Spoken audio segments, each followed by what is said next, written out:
What's going on, 3D print and audiophile crowd? Today's video is part 2 on the Tahoe Raveho subwoofer build. So these are some large format parts that we are printing, that we did print, and then we backfilled with resin. So if you're a 3D printer, I'm going to give away some of the unique settings that I did to make this a really good part. So this is first a 2-wall, actually a 3-wall with an alternating extra wall, and connect infill lines with a double infill line.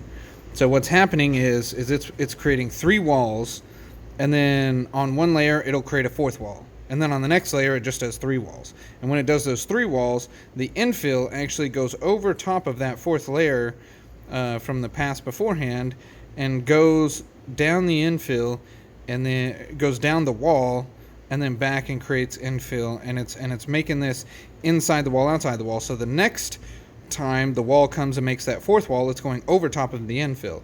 So you get a really nice connection of the infill to the walls, as well as a little bit of spacing in between some of these layers, and then that gives room for this resin to kind of stitch in. So if this was made from like a resin 3D print or something, and then everything was perfectly smooth, that resin wouldn't seep in between the cracks and lines and make this part even stronger.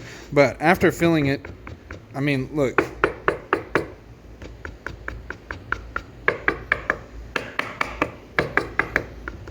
Like, that's what that sounds like. I mean, this right here, I mean, that's what you want. You want a really, like, that's perfect. This isn't going to be making any noise at all. It's not going to be vibrating.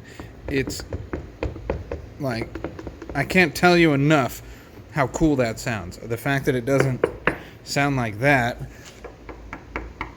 I mean, like, it's practically a muffler. Like, that's super cool as far as the noise that this makes. So this is going to transmit the noise perfectly. That's awesome.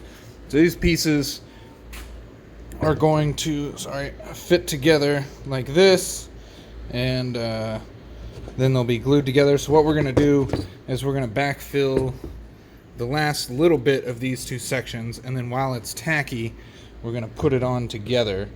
And then, oh man, that just fits so beautifully. You got this really nice long continuous channel, and then that channel will be a part of this this big box with long channels like that. So this will be really unique and cool. I can't wait to test this out and see how good it is. We are also 3D printing a double version, so there's a piece with 2 of these together, and it's a double one of those. So we got to do 2 of those, and once those 2 are done, this will be put together. So only a few more days on it, but let me know your comments. This box will be powered by 2 15s that are underneath there. They will be 8,000 peak, 4,000 RMS a piece. So we'll be sending 8,000 watt RMS, about 16,000 peaks through this box, and we'll get some nice measurements on how it sounds, but it should be a pretty good build there. So let me know what you think, guys. Have a good day, and we'll talk to you soon.